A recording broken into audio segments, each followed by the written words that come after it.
Assalamualaikum, salam sejahtera dan selamat kembali semula ke channel Abang. Terima kasih sangat-sangat sudi nak dengarkan cerita yang Abang nak sampaikan. Sebelum Abang nak mulakan cerita, besok 20 hari bulan adalah cuti untuk orang Melaka bersempena dengan pengisytiharan Melaka Bandaraya Bersejarah. Jadi satu Melaka cuti, banyak tempat-tempat peranginan yang memang masuk percuma. Kalau tak silap Abang, contohnya macam Melaka Heritage, iaitu mini Malaysia kalau nama-nama lamanya, dan juga Zoo Negara, Zoo Melaka. Lepas tu juga ada Menara Taming Sari. Jadi Abang hari ni buat cerita awal sikit, lebih kurang pukul 11.30 malam. Awal lagi sebab nak tidur awal, besok nak merempuh ramai-ramai nak pergi ke tempat percuma.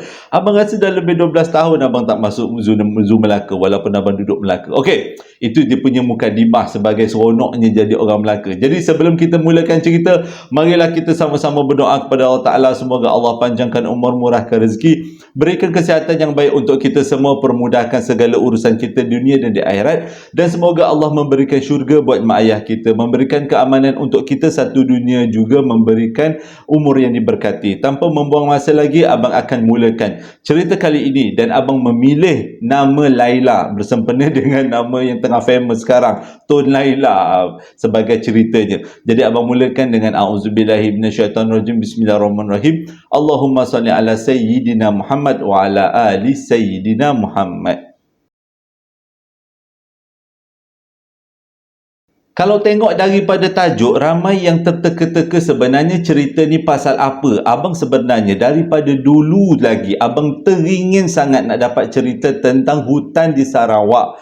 Dan kali ini Abang betul-betul dapat. Sebab Abang yakin hutan dekat Sarawak tu yang meliputi kawasan Kalimantan memang satu kawasan yang cukup misteri. Sebab hutannya cukup tebal. Banyak kali Abang berharap dapat cerita tentang hutan dekat Sarawak ataupun Sabah, tapi kali ini Abang dapat. Kisah kali ini adalah berkenaan dengan Sungai Bisu. Memang kalau cari dekat Google tak akan jumpa, sebabnya dia akan menghala ke Sungai Bisu, Kelantan. Tapi kali ini Sungai Bisu di Sarawak, di daerah mana terpaksa Abang sembunyikan. Kerana kebanyakan daripada orang Sarawak pasti tahu tentang cerita ni. Kisah ni disampaikan oleh Laila, berlaku pada tahun, susah Abang nak cakap tahun berapa, sebab ia dialami oleh nenek kepada nenek dia. Salah, moyang kepada nenek dia. Jadi moyang yong punya. Semula Abang cakap moyang kepada nenek dia, dan cerita ni disampaikan secara turun temurun. Pada waktu tu mereka tinggal, satu keluarga ni tinggal dalam satu kampung yang sangat harmoni dekat kawasan Sarawak, dekat dalam satu pendalaman. Dekat situ pada waktu tu masih lagi orang tak berapa nak rajin. Bukan tak berapa nak rajin, tapi belum lagi lah berkembang secara pesatnya acara bercucuk tanam. Kebanyakan daripada orang penduduk kampung tu waktu tu sudah pun Islam, dan mereka mencari sumber pendapatan melalui hutan dan juga sungai.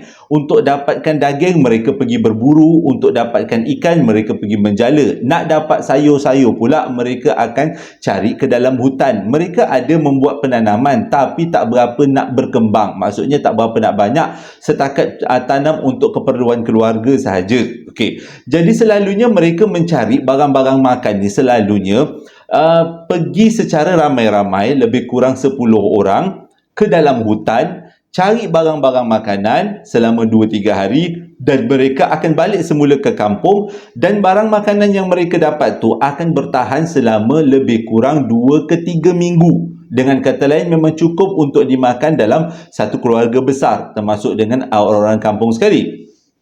Jadi ceritanya moyang kepada nenek Laila, kita namakan dia sebagai Mat lah. Okey, kita panggil sebagai Mat. Dia ni adalah seorang yang pada waktu tu masih lagi belum berkahwin. Dia masih lagi muda, dia ada keluarga yang besar, dan dia sebagai anak lelaki sulung dalam keluarga tu perlu bertugas untuk mencari makanan ataupun barang makanan untuk keluarga, menggantikan ayahnya. Pada waktu tu ayahnya memang dah cukup tua. Pada hari yang ditetapkan, diorang pun macam biasa, kumpulkan beberapa orang kawan yang mana semuanya memang bertujuannya sama, nak cari makanan, sungai dan juga dalam hutan, dan akan dibawa balik ke kampung. Cari punya cari, akhirnya Mat berjaya mengumpulkan lebih kurang 10 orang. Dalam 10 orang tu, lupa abang nak beritahu, pada waktu tu pengangkutannya adalah sampan. Jadi dia kata dalam 10 orang tu sampan yang diperlukan adalah sebanyak 5 biji, 5 buah, lebih kurang 5 buah sampan. Jadi dalam satu sampan akan ada 2 orang, seorang akan jadi pemandu pendayung, seorang akan jadi tukang tengok jalan. Macam tu. Jadi diorang pun berkumpul-kumpul lah pada hari kejadian. Hari tu waktu tu siang, dan mereka bercadang untuk pergi mencari barang-barang makanan selama 1 hari 1 malam. Tak jauh, tak lama dia kata. Sebabnya diorang nak cari dekat satu kawasan yang jarang orang tempuh, iaitu kawasan yang namanya Sungai Bisu. Kebanyakan daripada orang kampung memang tak suka nak pergi ke Sungai Bisu. Sebabnya, entahlah, macam-macam cerita diorang dengar. Tapi tak pernah pun ada yang membuktikan. Jadi diorang pun bersepuluh orang ni dengan 5 sampan pun memudik lah. Kalau tersilap abang salah sebut memudik, nanti beritahu abang guna perkataan memudik. Diorang pun memudik lah dekat sungai tu, berjalan sampailah dekat sungai yang dimasukkan, iaitu Sungai Bisu. Sampai dekat Sungai Bisu tu, diorang pun masuklah ke dalam. Maksudnya ke dalam hutan tu. Dekat situ, punyalah cantik dia punya situasinya. Pokok dengan pokok daripada kanan dan kiri sungai bertautan. Dengan kata lain, sungainya sangat jernih dan juga suasananya sangat aman. Itu pakai waktu siang. Kalau waktu malam memang taklah amannya. Abang pun kagum lah macam mana dia orang boleh cari makanan pada waktu tu. Kan kalau sekarang dia suruh abang cari, hari abang buatnya. Okey, diorang pun ramai-ramai lah dengan 5 sampan tu memudik dekat sungai tu. Sampai dekat satu kawasan yang diorang rasa macam sesuai, diorang pun tambatlah sampan masing-masing dan mula masuk ke dalam hutan untuk mencari rusa, nak cari ayam kampung, ayam hutan, nak cari musang. Kita tak makan musang kan? Bukan cari musang. Maksudnya cari makan yang boleh dimakan lah. Landak, itu eksotik sangat. Jadi tapi diorang bergerak bukan dalam berkumpulan. Diorang bergerak berpecah. Cumanya diorang tak jauh dari satu sama lain. Diorang akan menggunakan bahasa-bahasa tertentu bila dalam hutan. Sebabnya bila dalam hutan pantang kalau kita sebut nama kita sendiri atau panggil nama kawan. Jadi untuk memastikan mereka masih lagi berdekatan satu sama lain, diorang akan buat bunyi. Seorang bunyi ayam, seorang bunyi itik, seorang bunyi takkan nak bunyi rimau dalam hutan kan, dia huru-hara pula kan. Seorang bunyi, macam-macam bunyi lah. Jadi bila sampai selepas berjalan 10 minit, seorang akan berbunyi yang seorang lagi itu maksudnya mereka semua masih lagi berdekatan. Tapi disebabkan kawasan hutan tu masih lagi terpelihara, dipanggil hutan dara, waktu tu diorang semua sangat meriah. Dapat kancil, dapat pelanduk, dapat ayam hutan, dapat macam-macam dapatnya. Semuanya gemuk-gemuk, memang sihat-sihat. Jadi selepas mencari tu selama daripada diorang sampai tu lebih kurang awal tengah hari lah, dia kata pagi pukul 11 tengah hari. Diorang mencari itu lebih kurang pukul, daripada tengah hari tu menjejak ke pukul 5. Terlalu banyak rezeki yang Allah Ta'ala bagi.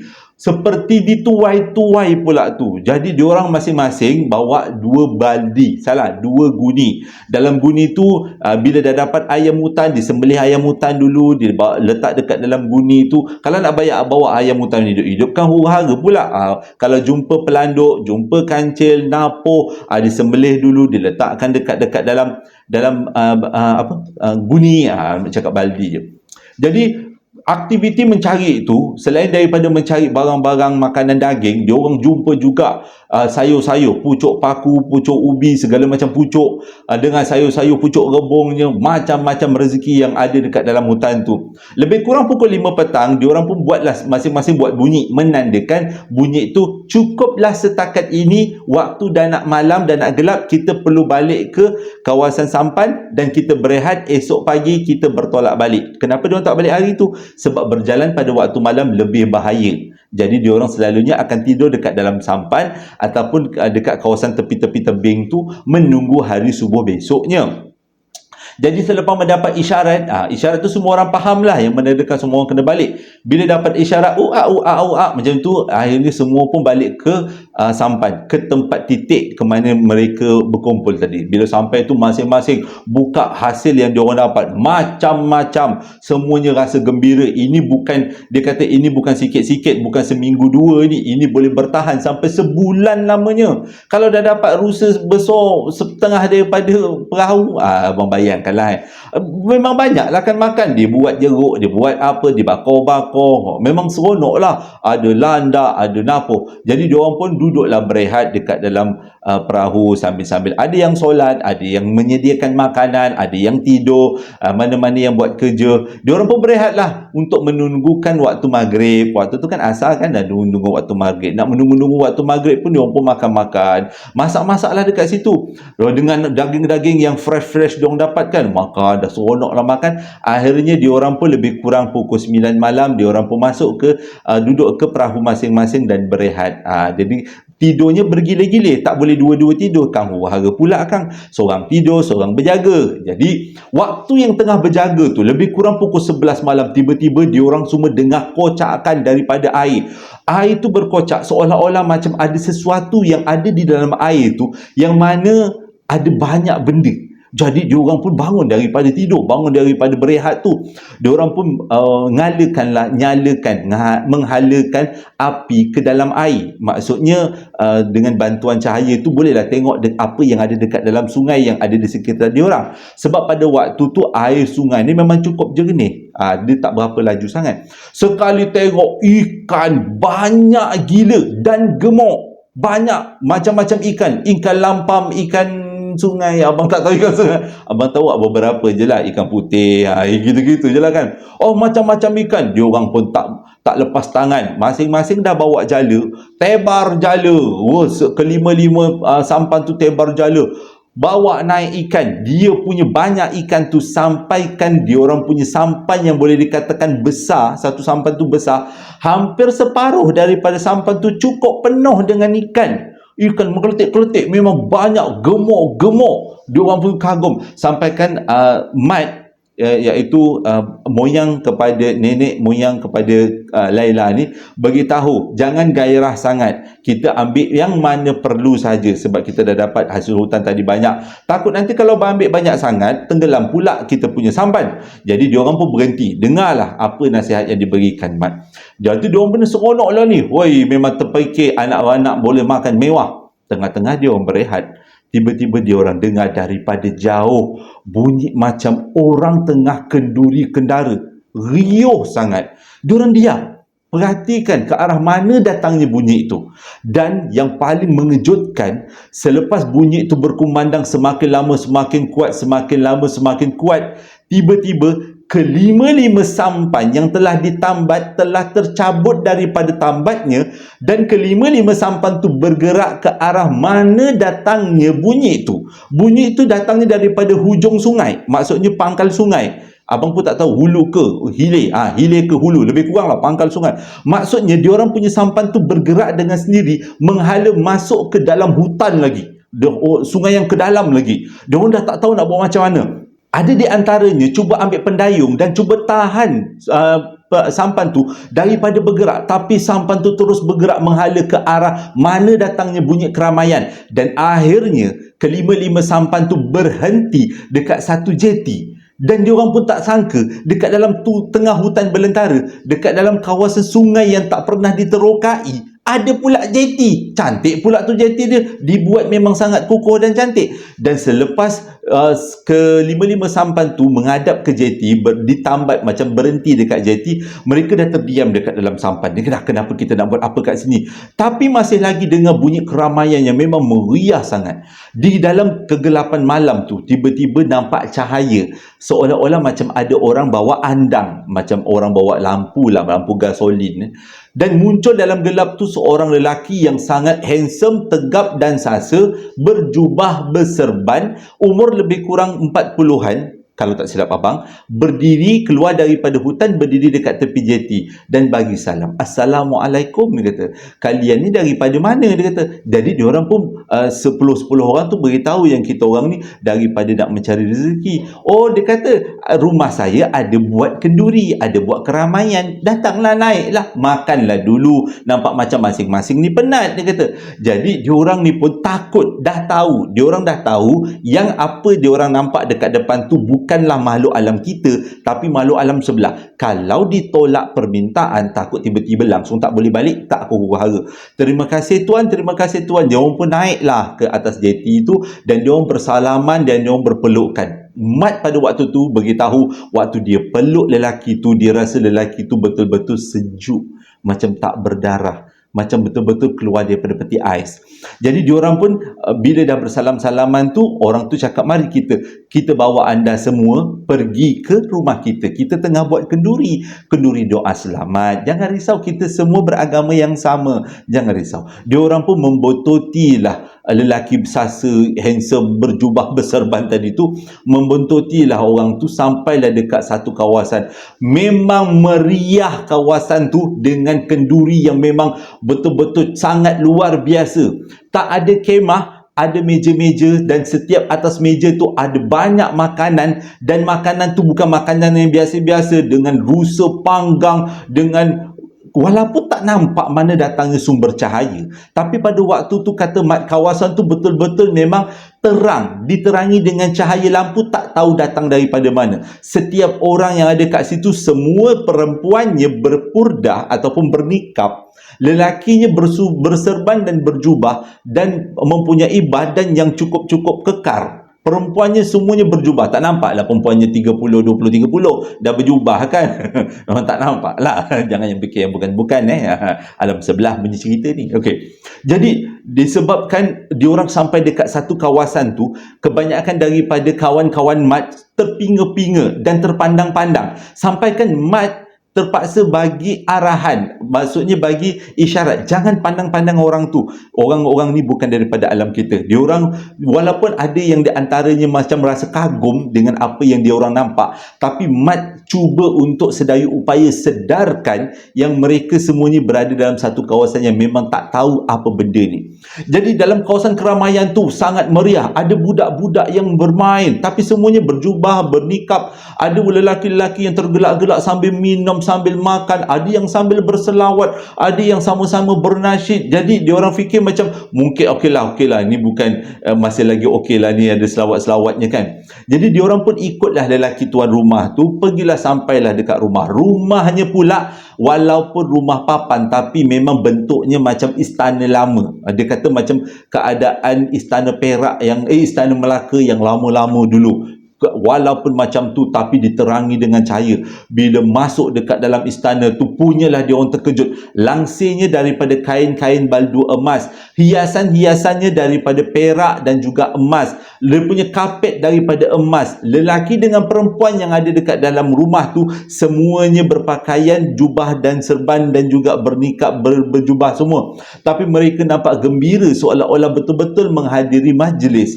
Dan tuan rumah mempersilakan mereka bersepuluh orang ni untuk duduk dan bertanya, sebenarnya kamu ni daripada mana? Dia kata, kami sebenarnya daripada kampung sekian-sekian, datang ke sini untuk mencari rezeki. Yang cakap pada waktu tu Mat yang cakap, sebab yang lain tu semua dah macam macam terpinga-pinga kan. Jadi Mat lah yang cakap, kami daripada kampung, beritahu betul-betul ni, nak cari rezeki untuk mak dengan ayah, untuk adik-beradik. Kami tak akan ambil lebih daripada tu.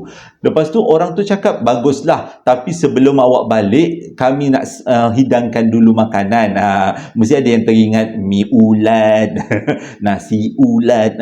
Tak adalah. Dia hidangkan semuanya dalam bentuk ikan. Ada ikan goreng, ikan bakar, macam-macam ikan. Tapi ikan tu pula semuanya gemuk-gemuk. Dan diorang pun rasa macam waktu tu memang betul-betul tengah lapar. Sebabnya waktu dekat dalam sampan tu makannya bukan tak banyak-banyak, tapi tak berapa nak banyak lah, tak berapa nak sedap. Ini pula dengan hiasan, makannya cantik, masaknya cukup bagus, dan diorang pun makan. Waktu tu Mat sekali lagi mengingatkan kawan-kawan dia makan berpada-pada, sebab kita berada dekat dalam alam yang biasa, alam yang luar biasa. Tak adalah cakap tapi berbisik-bisik, memberi ingatan. Jadi diorang ni pun makan seperti yang diminta oleh tuan rumah. Lepas makan, diorang pun tuan rumah tanya, kenapa tak dihabiskan kepala ikan? Kenapa tak dihabiskan ikan-ikan ni? Dia kata, memang kami semua masak untuk kenduri, untuk bagi tetamu makan.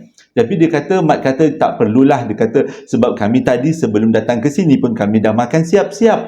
Jadi selepas habis makan, Mat beritahu dekat tuan rumah, minta diri dulu kami nak balik. Tapi tuan rumah dengan kawan-kawannya menghalang. Tak perlu balik, tidur sini satu malam. Kalau seronok, tidur 2 malam. Kalau seronok lagi, jangan balik terus. Kami ada orang-orang dekat sini yang boleh menghiburkan kalian semua. Jangan risau, kami semua seagama dengan kalian. Tapi pada waktu tu, kawan-kawan Mat dah mula rasa macam berbelah bagi. Sebab keadaan kat situ, dia kata, memang dilayan seperti raja. Tapi Mat ingat, ini bukan alam kita. Jadi Mat kata, kami terpaksa minta diri dulu. Sebabnya di rumah kami ada anak-anak buah kami, ada adik-beradik kami, ada mak ayah kami yang sedang menunggu hasil-hasil tangkapan yang kami dapat. Oh, tak apalah kalau macam tu. Jadi dia pun benarkanlah ke 10-10 orang ni balik. Dan dia teman ke 10-10 orang ni pergi ke JT, yang tempat mana mereka naik tadi. Selepas bersalaman, dan waktu dia dihantar balik ke JT tu, dia tak dihantar secara berseorangan.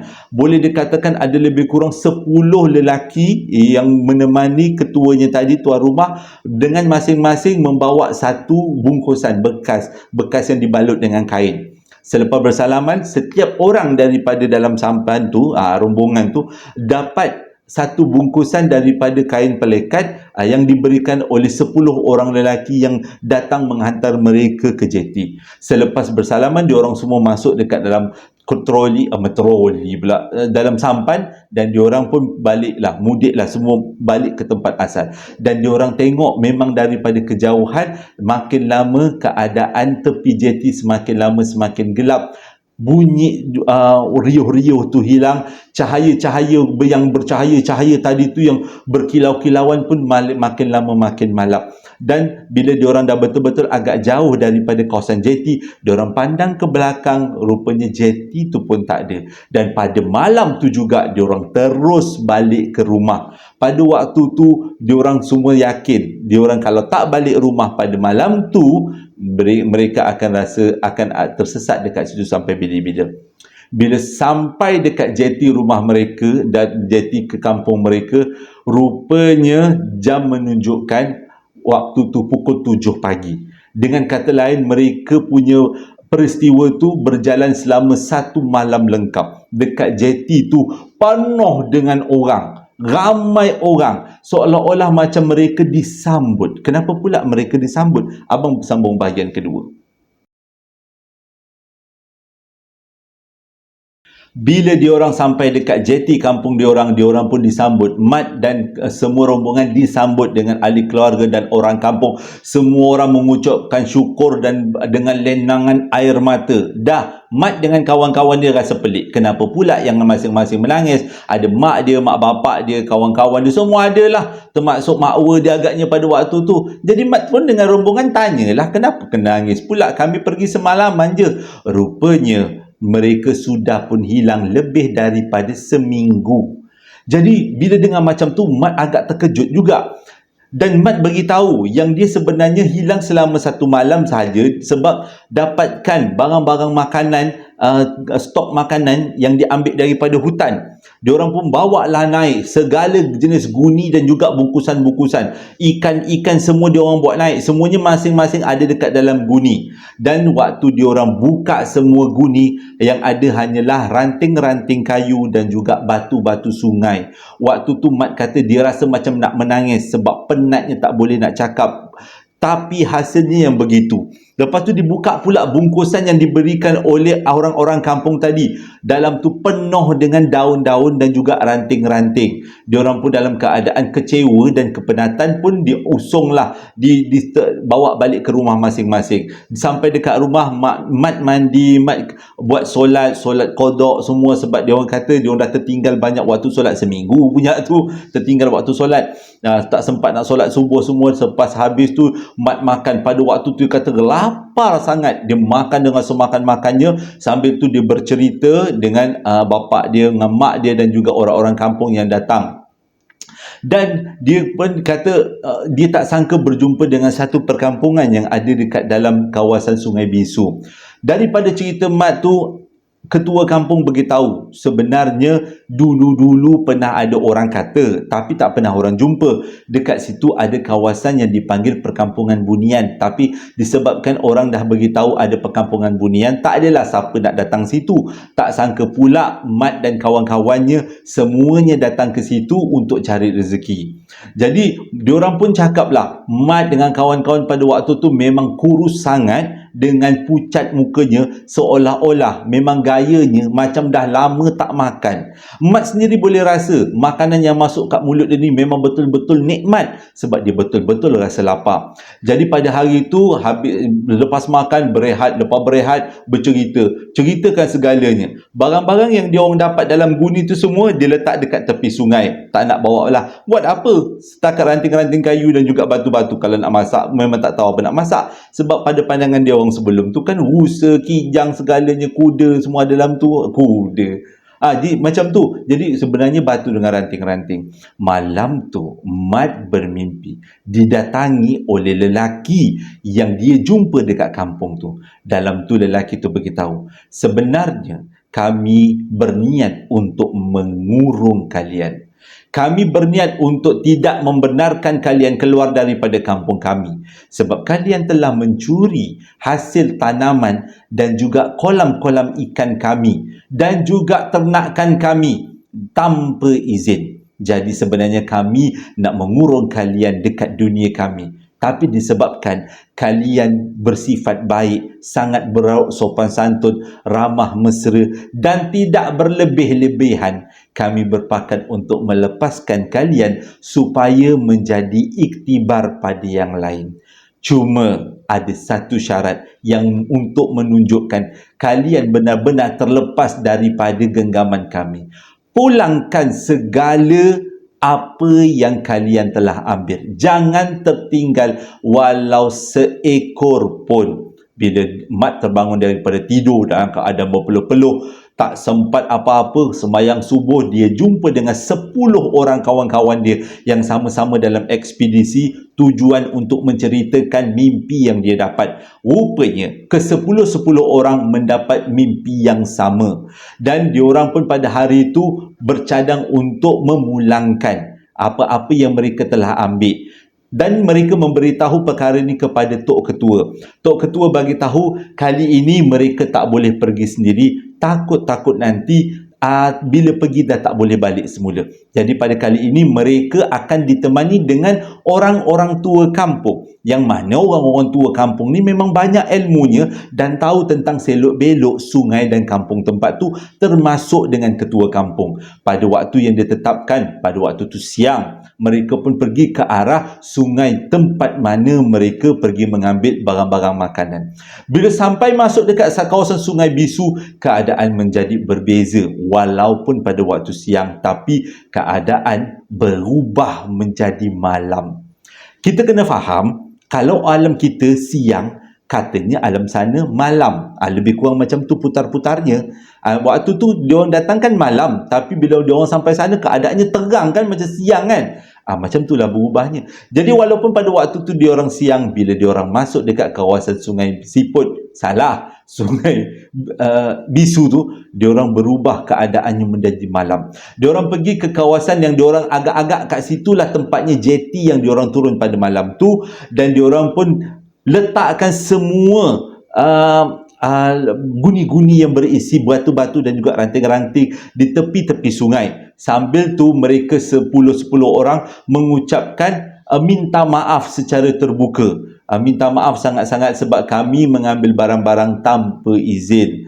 Dan walaupun tak ada siapa yang menyahut, walaupun gelap malam pada waktu tu tak ada siapa yang menyahut, tapi mereka hantarkan semua, tak ada satu pun yang tertinggal. Sewaktu mereka nak turun semula ke dalam sampan, sebaik orang tua-tua ada. Kalau orang tua-tua tak ada, motor sesat lagi dalam tu. Jadi waktu dia orang turun nak ke sampan semula, tiba-tiba dia orang dengar bunyi macam seolah-olah benda bergerak dalam setiap karung-karung guni yang ada.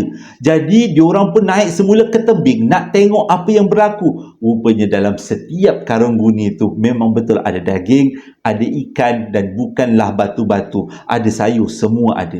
Tapi hasil nasihat ikut hati kata Mat, dia nak bawa balik. Sebabnya mungkin permaafan dia orang, minta maaf dia orang telah diterima dan itu adalah sebagai hadiah. Itu dalam fikiran Mat. Tapi bujur ada orang-orang tua pada waktu tu halang, jangan ambil, takut ini adalah ujian. Kalau diambil mungkin tak dapat balik ke alam kita. Diorang biarkan semua bungkusan-bungkusan guni-guni itu dekat tebing dan diorang pun balik semula ke kampung. Dan cerita ni menjadi peringatan untuk semua orang dekat kampung tu supaya sejak daripada tu tak ada siapa yang berani mengunjungi Sungai Bisu yang terletak dekat Sarawak. Kampung dekat mana? Tak boleh abang nak beritahu sebab ni amanah daripada Laila, orang yang memberikan cerita.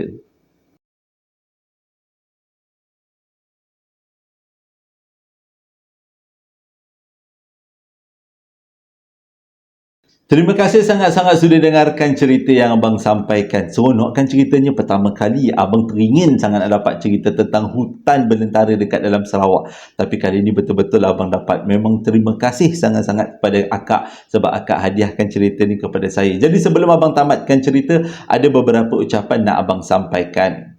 Ucapan yang pertama datangnya daripada seseorang dengan nama nickname-nya Mymas, M-Y-M-S. Dia nak sampaikan ucapan hari jadi buat dua orang yang tersayang, iaitu anaknya yang bernama Intan Nashrin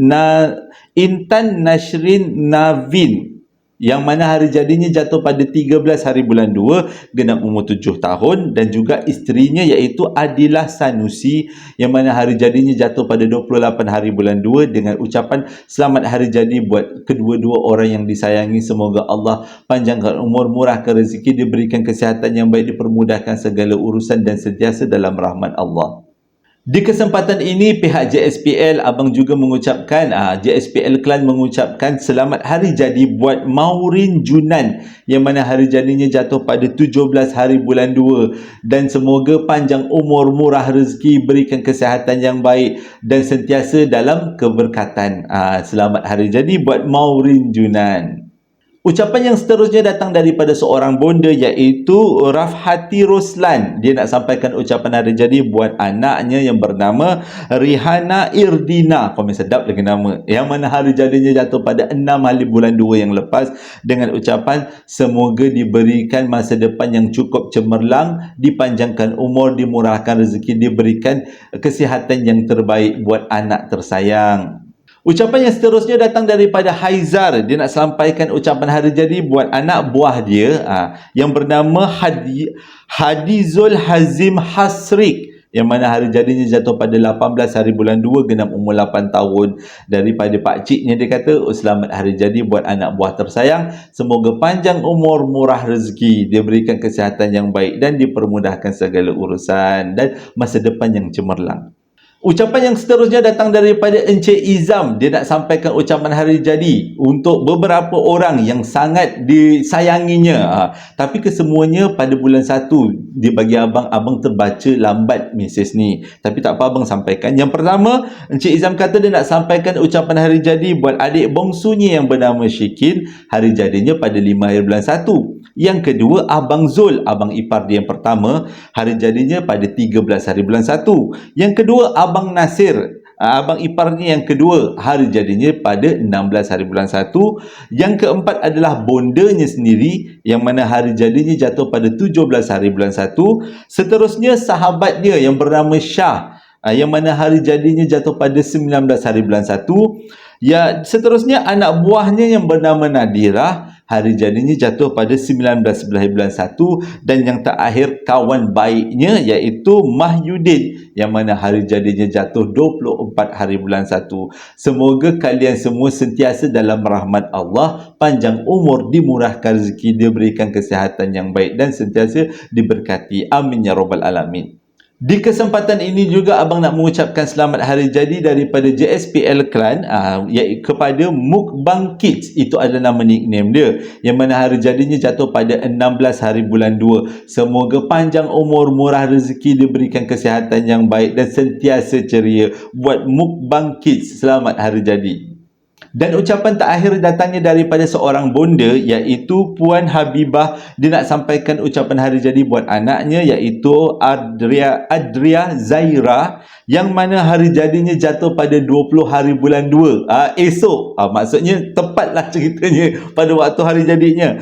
Dengan ucapan selamat hari jadi buat anak tersayang, semoga panjang umur, dimurahkan rezeki, diberikan kesihatan yang baik, sentiasa dalam rahmat Allah. Selamat hari jadi buat Adria. Terima kasih sangat-sangat sudi dengarkan cerita yang abang sampaikan. Minggu ni abang tak sempat nak buat acara masak-memasak menggunakan perapan sate yang abang muatkan naik dekat dalam TikTok. Tak sempat sebabnya abang tengah belajar dengan mak abang masak-masakan yang lain. Kena belajar dulu, nuntut ilmu dulu. Kita ni tak pandai masak, kan salah masak kan wahara pula. Okey, hingga berjumpa lagi dalam hari esok, hari Rabu. Assalamualaikum warahmatullahi wabarakatuh.